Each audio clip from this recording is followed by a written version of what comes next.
कहानी की शुरुआत में एक केमिस्ट अपने क्लिनिक में एक गैंगस्टर का चेहरा बदल रहा होता है। ये गैंगस्टर पहले चाइनीज माफिया के लिए चोरी करता है, फिर उन्हें धोखा देकर सोना लेकर भाग जाता है। अब उसके पीछे पुलिस भी है और माफिया भी। बचने के लिए वो अपने अंकल के पास जाता है जो उसे पहचान बदलने की सलाह देते हैं। बिना आधुनिक साधनों के उसका चेहरा दर्दनाक तरीके से बदल दिया जाता है और उसे नई पहचान मिल जाती है। उधर माफिया का खतरनाक आदमी ड्रैगन ली उसकी तलाश में निकलता है। खोजते खोजते वो केमिस्ट की दुकान तक पहुंच जाता है जहाँ उसके लोग सब तहस नहस कर देते हैं और केमिस्ट को टॉर्चर करते हैं। सोना तो मिल जाता है लेकिन गैंगस्टर नहीं। अंकल पहले ही उसे छिपने को कह चुके होते हैं, लेकिन अंकल को उस हालत में देखकर वो खुद सामने आ जाता है। फिर शुरू होती है सीधी भिड़ंत। ली उसे बुरी तरह पीटता है और एक नुकीली हड्डी उसके पेट में घुसा देता है। दर्द इतना होता है कि कोई भी हार मान जाए, लेकिन वो नहीं रुकता। आखिरी सांस तक लड़ने की जिद उसके अंदर अभी भी जिंदा होती है। ली उसे उठाकर जमीन पर पटकता है और गोली मारने ही वाला होता है कि तभी अचानक उसके अंकल पीछे से उसकी नसों में सुइयां चुभा देते हैं। कुछ पल के लिए ली का शरीर सुन्न पड़ जाता है। बस यही मौका था। गैंगस्टर पूरी ताकत से उस पर टूट पड़ता है, उसे लगातार मारता है, लेकिन ली भी कम नहीं था। वो कांच की बोतल उठाकर उसके पैर में घुसा देता है। अब हालत और भी खराब हो जाती है। अब वो ठीक से खड़ा भी नहीं हो पा रहा, इसलिए आखिरी ताकत जुटाकर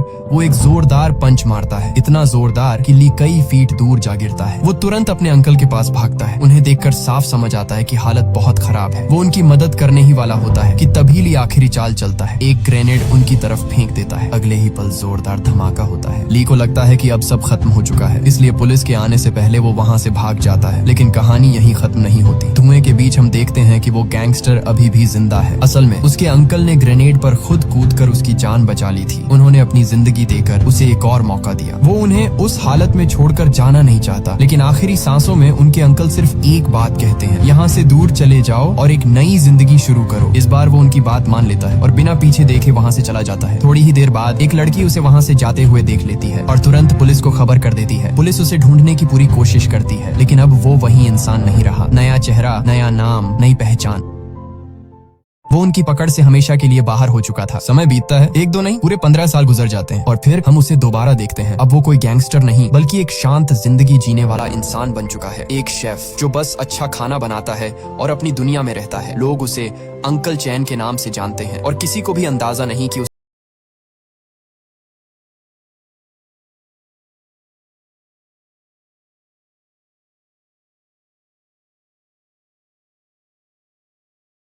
एक आम इंसान की तरह जिंदगी जीने लगा। नहीं, एक दिन वो अपने रेस्टोरेंट में काम कर रहा होता है कि तभी उसकी बिजनेस पार्टनर मीना बाहर कुछ अजीब देखती है। कुछ लड़के एक लड़की को घेर कर खड़े होते हैं और चुपके से उसकी ड्रिंक में कुछ मिला देते हैं। मीना ये सब देख लेती है और तुरंत उन्हें रोकने की कोशिश करती है, लेकिन वो लड़के उल्टा उसे ही धमकाने लगते हैं। तू जानती नहीं हमारा बॉस कौन है। चैन ये सब देख रहा होता है। अगर वो चाहता तो एक पल में उन सब का खेल खत्म कर सकता था, लेकिन वो खुद को रोक लेता है। बस चुपचाप बात संभालने की कोशिश करता है ताकि मामला यहीं खत्म हो जाए। तभी एक पुलिस वाला वहाँ आ जाता है। पहली नजर में लगता है कि अब सब ठीक हो जाएगा, लेकिन मामला उल्टा निकलता है। मीना उसे सब कुछ बताती है, लेकिन वो सीधा सबूत मांगता है और बिना कुछ सोचे वही ड्रिंक नीचे गिरा देता है। उसी पल साफ हो जाता है कि वो भी उसी खेल का हिस्सा है। चैन समझ जाता है कि अब यहाँ रुकना मतलब बेवजह मुसीबत बुलाना है। वो मीना को अंदर जाने को कहता है और खुद उन लड़कों से माफी मांगकर बात खत्म कर देता है। थोड़ी देर बाद जब वो पुलिस वाला उन्हीं लड़कों के साथ दोस्ती से बात करता नजर आता है तो उसका शक पूरी तरह सही साबित हो जाता है। कहानी फिर एक और मोड़ लेती है। हम एक लड़की को देखते हैं, यूई, जिसे उसके ही स्कूल के कुछ बच्चे तंग कर रहे होते हैं। लेकिन यूई कोई कमजोर लड़की नहीं थी। उसने अपने अंकल से कुंफू सीखा हुआ था। जैसे ही बात हद पार करती है वो पलटकर ऐसा जवाब देती है कि दोनों लड़के संभल ही नहीं पाते। चैन दूर खड़े ये सब देख रहा होता है। वो बीच में नहीं आता, बस इंतजार करता है। जैसे ही उन लड़कों की अच्छी तरह पिटाई हो जाती है वो आराम से यूई के पास आता है और उसे समझाता है कि हर जगह लड़ाई करना सही नहीं होता है। इसके बाद कहानी हमें उस पुलिस वाले तक ले जाती है जिसे आज रात एक सीक्रेट पार्टी का इनविटेशन मिला होता है। जगह कोई आम नहीं, एक ऐसा क्लब जहां बाहर से सब कुछ चमकदार दिखता है लेकिन अंदर का सच काफी अंधेरा है। चैन भी वहीं होता है, बस एक आम स्टाफ की तरह, खाना डिलीवर करने आया हुआ, चुपचाप, बिना किसी पर ध्यान खींचे। अंदर ऑफिसर वोंग की नजर जैसे ही आसपास जाती है उसे सब समझ आने लगता है। कई जवान लड़कियां जिन्हें नशे में धुत करके जबरदस्ती डांस कराया जा रहा है। ये कोई पार्टी नहीं, एक पूरा खेल चल रहा था और उसका बॉस जो वोंग का पुराना जानने वाला था उसी खेल का मालिक निकला। वो वोंग को एक नई लड़की से मिलवाता है जिसे उसी दिन सिंगापुर से लाया गया था। जैसे कोई इंसान नहीं, एक सामान हो। वो हंसते हुए कहता है कि आज की रात तुम्हारी है और वोंग के सामने उसे धकेल देता है। वोंग मजबूरी में उसके करीब जाने लगता है, लेकिन जैसे ही वो उसे किस करता है अचानक लड़की को होश आ जाता है और गुस्से में वो उसे काट लेती है। माहौल एक पल में बदल जाता है। बॉस गुस्से में उस लड़की को मारने ही वाला होता है, लेकिन वोंग उसे रोक देता है। उसी वक्त लड़की के फोन पर कॉल आती है। दूसरी तरफ कोई उसे जल्दी से वहाँ से भागने के लिए कह रहा होता है। उन्हें पता चल चुका था कि वोंग, जिसे वो अपना आदमी समझ रहे थे, असल में उनकी जासूसी कर रहा है। वोंग को भी खतरे का अंदाजा हो जाता है। वो तुरंत वहाँ से निकलने की कोशिश करता है, लेकिन देर हो चुकी होती है। लोग उसे चारों तरफ से घेर लेते हैं। माहौल ऐसा कि कोई भी डर जाए, लेकिन वोंग पीछे हटने वालों में से नहीं था। वो सीधा उन्हें कहता है, चुपचाप मेरे साथ चलो वरना अंजाम बुरा होगा। लेकिन सामने वाले सुनने वाले नहीं थे और फिर जो होता है वो सीधी भिड़ंत थी। वोंग अकेला सब पर भारी पड़ता है, एक एक करके सबको गिराता है, इतनी जोर से कि कोई दोबारा उठने की हालत में नहीं रहता। एक लड़का आखिरी कोशिश में उसे धमकाता है, तुझे पता भी है मैं कौन हूँ? लेकिन वोंग बिना डरे उसे 2 जोरदार थप्पड़ मारता है और वो वहीं बेहोश हो जाता है। कुछ ही देर में पुलिस पहुंचती है, सबको गिरफ्तार कर लिया जाता है। मिशन तो सफल हो गया, लेकिन वोंग के दिमाग में एक सवाल घूमने लगता है, इतनी जल्दी उनकी पहचान कैसे खुल गई? साफ था अंदर ही कोई गद्दार है। दूसरी तरफ माहौल बिल्कुल अलग है। मीना और अंकल चैन यूई का बर्थडे मना रहे होते हैं। तभी अचानक दरवाजे पर जोर जोर से दस्तक होती है। दरवाजा खुलता है और सामने वही लड़की खड़ी होती है जो क्लब से किसी तरह भाग निकली थी। उसका हाल देखकर ही समझ आ जाता है कि वो कितनी डरी हुई है। हाथ कांप रहे हैं, सांसें तेज हैं। चैन उसे अंदर लाता है, शांत करता है और जब वो बोल पाती है तो उसकी कहानी सुनकर सब सन्न रह जाते हैं। वो यहाँ अपने बॉयफ्रेंड से मिलने आई थी, जिससे वो एक ऑनलाइन डेटिंग साइट पर मिली थी, लेकिन वो प्यार नहीं, एक जाल था। उसने उसे धोखा दिया, उसका पासपोर्ट छीन लिया और उसे सीधे चाइनीज माफिया के हाथ बेच दिया। अब वो सिर्फ भागकर यहाँ तक पहुंची थी, लेकिन असली खतरा अभी भी उसके पीछे था। मीना उस लड़की एवा को पानी और खाना देती है, धीरे धीरे उसे संभालती है और भरोसा दिलाती है कि अब वो सुरक्षित है। लेकिन चैन अंदर से बेचैन है। वो जानता है कि ऐसे लोगों से उलझना मतलब सीधा खतरा, और अब वो अपनी नई जिंदगी या अपने करीबियों को किसी मुसीबत में नहीं डालना चाहता। इसलिए वो साफ कहता है कि इसे पुलिस के पास जाना चाहिए। मीना उसे रोकती है, समझाती है कि वो लड़की अभी किस हालत में है, इतनी रात में अकेले वो कहाँ जाएगी। वो वादा करती है कि सुबह खुद उसे पुलिस स्टेशन लेकर जाएगी, लेकिन आज की रात उसे यहीं रहने देना चाहिए। काफी समझाने के बाद चैन मान तो जाता है, लेकिन उसका डर कम नहीं होता। असल में मीना के लिए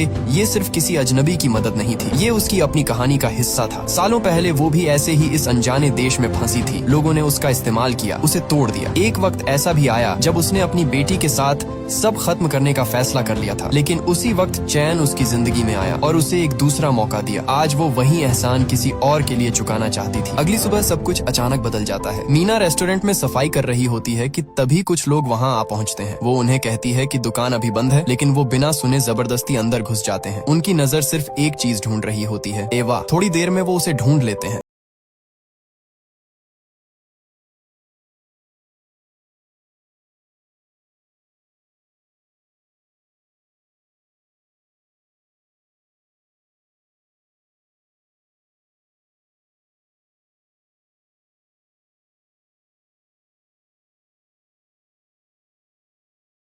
बढ़ने ही नहीं देती। कुछ कदम बाद ही वो गिर पड़ता है, बेबस, कुछ भी करने के लायक नहीं। इसके बाद वो सीधे पुलिस स्टेशन पहुंचता है, उम्मीद के साथ कि शायद अब मदद मिलेगी, लेकिन एक पुलिस वाला उसे ठंडे लहजे में टाल देता है। घर जाओ, कुछ पता चला तो बता देंगे। फिर वो उसे ढेर सारी मिसिंग फाइल्स दिखाता है, जैसे कहना चाहता हो कि तुम अकेले नहीं हो। उसी वक्त वहाँ ऑफिसर वोंग आता है। उसकी नजर एक संदिग्ध आदमी पर पड़ती है, वही जो पहले भी उनके हाथ लग चुका था। रेड के दौरान उसके पास कुछ नहीं मिला था, इसलिए वो छूटने वाला था, लेकिन वोंग चुपचाप एक चाल चलता है। वो बिना किसी को बताए उसकी जेब डाल देता है और फिर बाकी पुलिस वालों से उसकी तलाशी लेने को कहता है। अब खेल पलटने वाला था और वोंग इस बार किसी भी कीमत पर सच बाहर निकालना चाहता था। वो उन फाइलों को ध्यान से देख ही रहा होता है कि अचानक उसकी नजर 2 चेहरों पर टिक जाती है।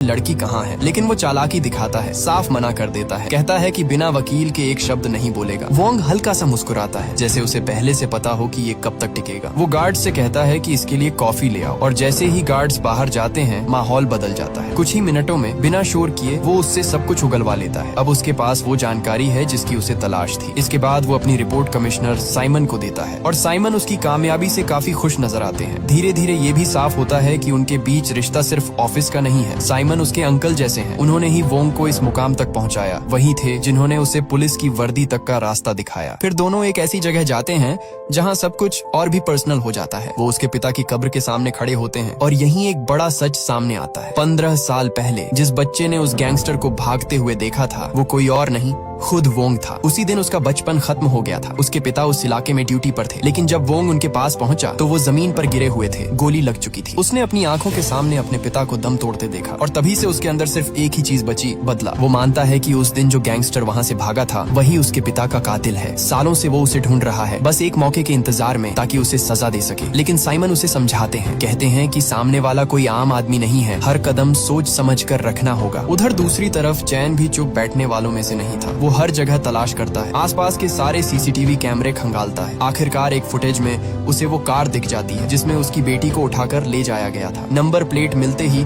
वो बिना वक्त गंवाए एरिया के हर मैकेनिक के पास जाता है, पूछता है, तलाश करता है और आखिर में एक आदमी मिलता है जिसे वो कार याद होती है। वो उसे एक बिल्डिंग तक ले जाता है, बताता है कि कुछ दिन पहले उसी कार को रिपेयर करके यहीं छोड़ा था और यहीं उसी बिल्डिंग के अंदर यूई को बाकी लड़कियों के साथ बंद करके रखा गया था। अगली सुबह सब कुछ बिल्कुल सामान्य दिखता है, वही रोज वाला रूटीन। एक आदमी बिल्डिंग में सब्जियां सप्लाई करने आता है, गार्ड्स उसे बिना शक के अंदर जाने देते हैं। लेकिन इस बार एक फर्क था, उन्हीं टोकरियों में से एक के अंदर चैन खुद छुपा हुआ था। सही मौके का इंतजार करते हुए वो चुपचाप अंदर पहुंच जाता है, बिना किसी को भनक लगे। उधर दूसरी तरफ ऑफिसर वोंग भी उसी बिल्डिंग तक पहुंच चुका होता है। अब उसे अपने ही डिपार्टमेंट पर भरोसा नहीं रहा था, इसलिए वो अकेले ही सबूत जुटाने का फैसला करता है। वो दीवार फांद कर अंदर घुसता है और जैसे ही अंदर पहुंचता है कुछ डॉक्टरों की बातें सुन लेता है। वो किसी पेशेंट की आंख निकालने की बात कर रहे होते हैं, बिल्कुल ऐसे जैसे ये कोई आम ऑपरेशन हो। वोंग का शक अब यकीन में बदल जाता है। ये जगह सिर्फ लड़कियों को कैद करने तक सीमित नहीं, यहाँ ऑर्गन ट्रैफिकिंग भी हो रही है। उसी वक्त ऊपर की तरफ चैन धीरे धीरे आगे बढ़ता है और जो वो देखता है वो किसी बुरे ख्वाब से कम नहीं होता। लड़कियों को कैमरे के सामने खड़ा किया गया है, उन्हें मजबूर किया जा रहा है कि मुस्कुराओ,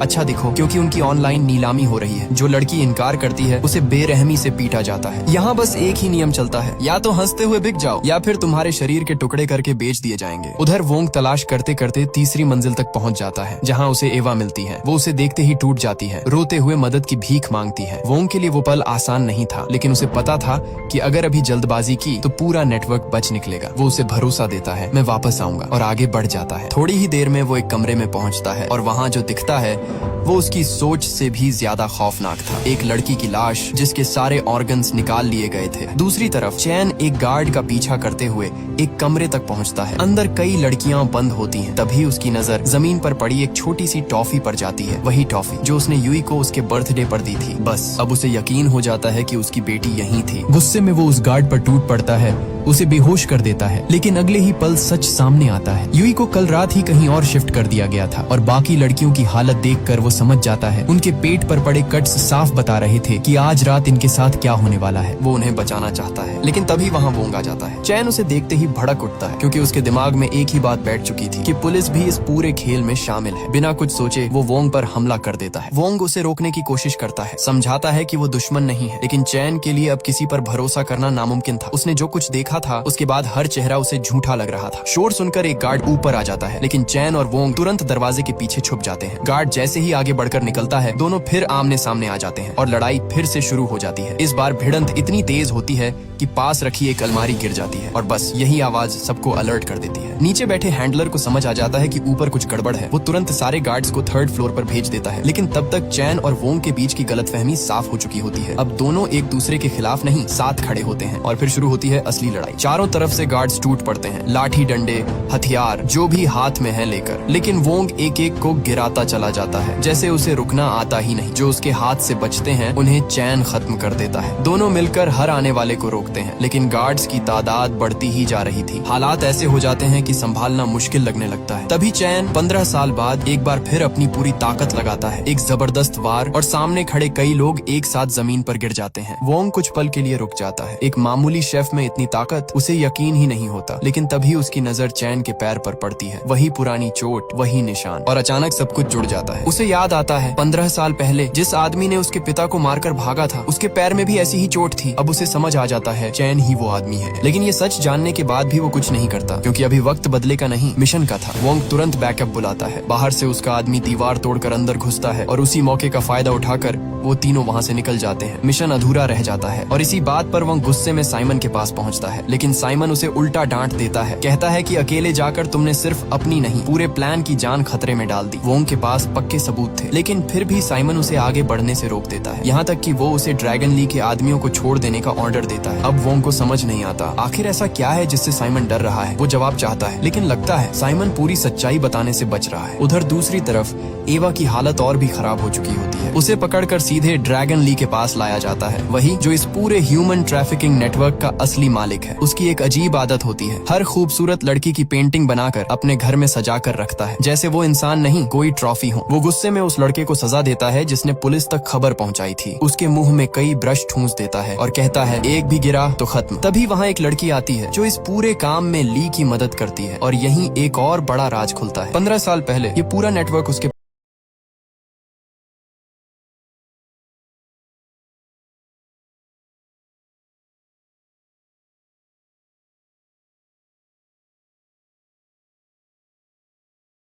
शुरू हुआ था। जैसे ही ड्रैगन ली को पता चलता है कि उसके ठिकाने पर पुलिस की रेड पड़ी थी, वो तुरंत सीसीटीवी फुटेज निकलवाता है। पहले तो वो बस ध्यान से देखता रहता है, लेकिन फिर अचानक उसकी नजर एक चेहरे पर टिक जाती है, चैन। कुछ सेकंड के लिए वो चुप हो जाता है, जैसे यकीन ही ना हो रहा हो। फिर अगला क्लिप चलता है और उसमें वो वही खतरनाक पंच देखता है, वही चाल, वही ताकत, और उसी पल उसका दिमाग 15 साल पीछे चला जाता है। वो दिन जब चैन ने उसे इसी वार से जमीन पर गिरा दिया था। अब कोई शक नहीं बचता, उसका पुराना दुश्मन वापस आ चुका था। अगले ही दिन जब चैन घर लौटता है तो सामने का नजारा देखकर उसके पैरों तले जमीन खिसक जाती है। ड्रैगन ली के लोग उसके घर पर पहले से मौजूद होते हैं और मीना उनके कब्जे में होती है। वो कुछ समझ पाता उससे पहले ही रीटा उसके पैरों में गोली मार देती है। चैन गिर पड़ता है और वो लोग सीधे उससे सोने के बारे में पूछने लगते हैं। उधर वोंग भी उसे ढूंढते ढूंढते उसके रेस्टोरेंट तक पहुंच चुका होता है, लेकिन देर हो चुकी थी। वो देखता है कि दुश्मन पहले ही हमला कर चुके हैं। बिना वक्त गंवाए वो अंदर घुसता है और जो सामने आता है वो सीधी गोलीबारी में बदल जाता है। चारों तरफ गोलियों की आवाज गूंजने लगती है। चैन किसी तरह उठकर मीना तक पहुंचने की कोशिश करता है, लेकिन जब वो उसके पास पहुंचता है तो सब खत्म हो चुका होता है। गोली लगने की वजह से मीना उसकी आंखों के सामने दम तोड़ देती है। वो पल चैन को अंदर से तोड़ देता है। उधर वोंग बाकी लोगों का पीछा करता है, लेकिन वो सब भाग निकलते हैं। वापस आकर वो चैन को संभालने की कोशिश करता है और कहता है कि उसे पुलिस स्टेशन चलना होगा, लेकिन चैन अब सुनने की हालत में नहीं था। दर्द, गुस्सा, पछतावा सब एक साथ फूट पड़ता है। उसे लगता है कि अगर वोंग वहाँ नहीं आता तो शायद मीना अभी जिंदा होती, और इसी गुस्से में वो वोंग पर हमला कर देता है। दोनों के बीच जबरदस्त लड़ाई होती है, लेकिन चैन उसे मारता नहीं, बस उसे काबू में करके वहीं बांध देता है और खुद वहाँ से निकल जाता है। वोंग खुद को छुड़ाकर उसे ढूंढने की बहुत कोशिश करता है, लेकिन चैन जैसे हवा में गायब हो चुका होता है। मजबूर होकर वो साइमन को फोन करता है, लेकिन वो किसी जरूरी मीटिंग का बहाना बनाकर कॉल काट देता है। यहीं से शक और गहरा हो जाता है। वोंग बाहर निकलता है और तभी उसकी नजर साइमन पर पड़ती है, जो खुद वहाँ मौजूद होते हैं। अब मामला सीधा नहीं रहा। वोंग चुपचाप उनका पीछा करता है और जो सच सामने आता है वो उसके लिए सबसे बड़ा झटका होता है। ड्रैगन ली तक सारी खबर पहुँचाने वाला कोई और नहीं, उसका अपना अंकल साइमन था। जिस इंसान को वो अपना सहारा मानता था वही गद्दार निकला। वोंग के लिए ये मानना आसान नहीं था, लेकिन साइमन उसे समझाने की कोशिश करता है। वो कहता है कि जो उसने किया वो मजबूरी थी। जब वो इस शहर में आया था तब यहाँ 6 अलग अलग क्रिमिनल गैंग्स का राज था। हर तरफ अराजकता थी। सालों की मेहनत के बाद उसने सबको खत्म कर दिया और अब सिर्फ एक बचा है, ड्रैगन ली। लेकिन वोंग को ये बात बिल्कुल गलत लगती है। उसके हिसाब से साइमन ने शहर को बचाया नहीं,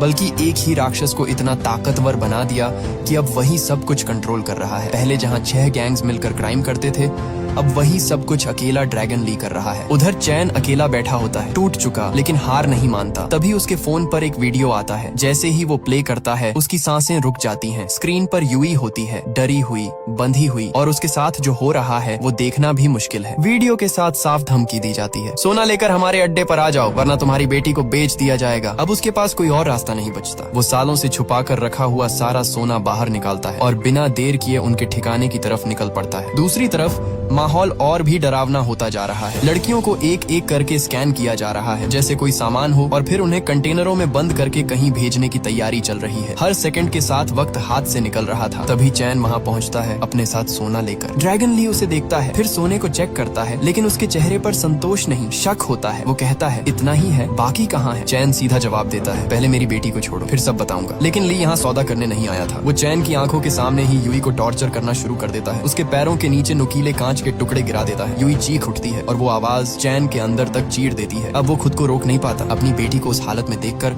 आखिरकार वो टूट जाता है और बता देता है कि बाकी सोना कहाँ छुपाया है। काम पूरा होते ही ली पीछे हटता है और एमी की तरफ देखता है। वो उसे इशारा करता है, अब तुम्हारी बारी। एमी जो 15 सालों से इस पल का इंतजार कर रही थी, वो धीरे धीरे आगे बढ़ती है, हाथ में सोने की भारी ईंट उठाती है और बिना रुके चैन पर बरसने लगती है।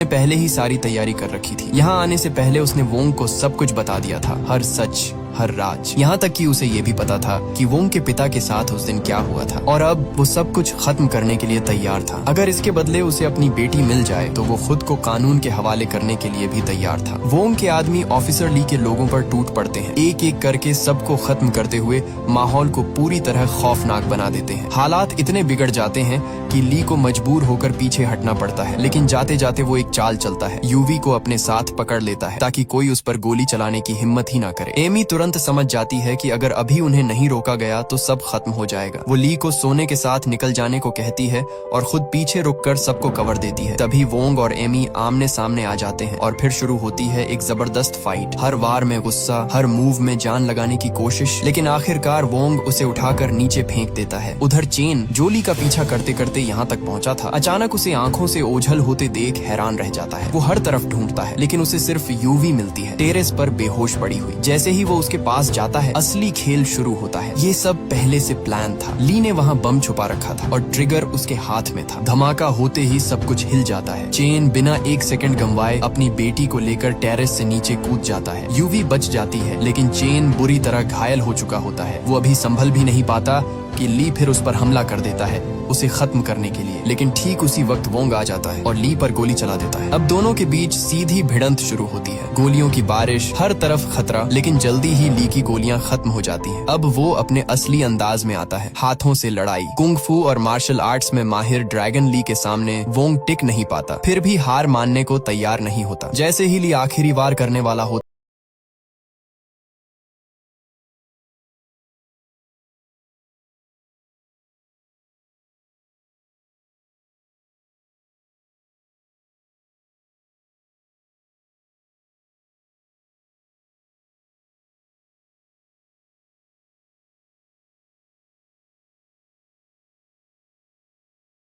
खत्म करना चाहता है, लेकिन खेल पलट जाता है। चेन उसे पकड़कर खुद उसके साथ नीचे कूद जाता है। वो चाहता तो उसे वहीं खत्म कर सकता था, मगर उसके पास एक और मकसद था, सच निकलवाना। और आखिरकार बातों बातों में ली खुद अपनी जुबान से राज खोल देता है। 15 साल पहले उसने ही अपने बॉस यानी एमी के पिता का खून किया था। ये सुनते ही एमी का खून खौल उठता है। वो पीछे खड़ी सब सुन रही थी और गुस्से में आकर ली की पीठ में चाकू घोंप देती है। ये सिर्फ हमला नहीं था, ये बदला था। लेकिन ली भी इतनी आसानी से हार मानने वाला नहीं था। वो उसी चाकू से एमी पर कई वार करता है और भागने की कोशिश करता है, मगर हथकड़ी उसकी रफ्तार रोक देती है। तभी चैन उठता है, जख्मी, टूटा हुआ, लेकिन अंदर से अभी भी जिंदा। वो पूरी ताकत से ली को एक जोरदार घूंसा मारता है जिससे वो दूर जा गिरता है।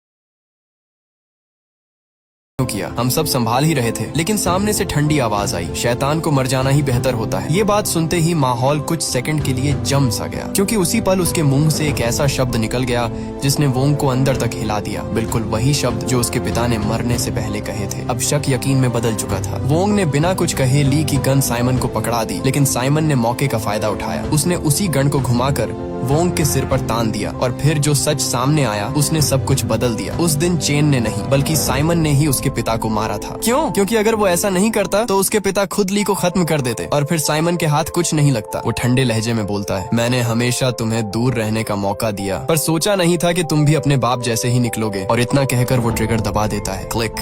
कोई गोली नहीं चलती। साइमन की आंखों में पहली बार डर नजर आता है क्योंकि वोंग उसकी चाल पहले ही समझ चुका था। उस पल वोंग के पास सब कुछ था, मौका भी, वजह भी और बदला लेने की आग भी, लेकिन वो खुद को रोक लेता है क्योंकि वो जानता था अगर आज उसने ये कर दिया तो वो भी उसी अंधेरे में गिर जाएगा जिससे वो हमेशा लड़ता आया है। वो अपने पिता जैसा बनना चाहता था, एक सच्चा पुलिस वाला। इसके बाद कहानी थोड़ा सुकून लेती है। एक एक करके उन सभी लड़कियों को बाहर निकाला जाता है जिन्हें अगवा किया गया था। डर और अंधेरे से निकलकर उन्हें एक नई जिंदगी मिलती है, लेकिन हर कहानी का अंत खुश नहीं होता। चेन जो अब तक सबके लिए लड़ता रहा, खुद जिंदगी की लड़ाई हार चुका था। कुछ दिन बाद माहौल थोड़ा बदलता है। एवा ऑफिसर वोंग के सामने खड़ी होती है, आंखों में शुक्रिया और दिल में कुछ और। वो उसका धन्यवाद करती है और दोनों के बीच एक अनकहा रिश्ता सा बनने लगता है। लेकिन कहानी का आखिरी मोड़ अभी बाकी था। हम यूई को देखते हैं जो अब अकेली है। चेन के जाने के बाद वही लड़के फिर से उसे तंग करने लगते हैं। उनमें से एक हंसते हुए कहता है, क्या हुआ, अंकल के जाने के बाद तेवर कम हो गए? इस बार यूई चुप नहीं रहती। वो चेन का सुपरपन निकालती है और बिना डरे दोनों को ऐसा सबक सिखाती है कि उनकी अकड़ वहीं खत्म हो जाती है। तभी ऑफिसर वोंग वहाँ पहुँचता है। उसकी आवाज में अब पहले से भी ज्यादा सख्ती होती है। अगर दोबारा यूई को तंग किया तो सीधे जेल जाओगे। लड़के बिना पीछे देखे वहाँ से भाग जाते हैं। अब चेन तो नहीं था, लेकिन उसकी जगह वोंग ने ले ली थी। अब वही यूई का ख्याल रखने वाला था। और इसी एहसास के साथ ये कहानी यहीं खत्म हो जाती है।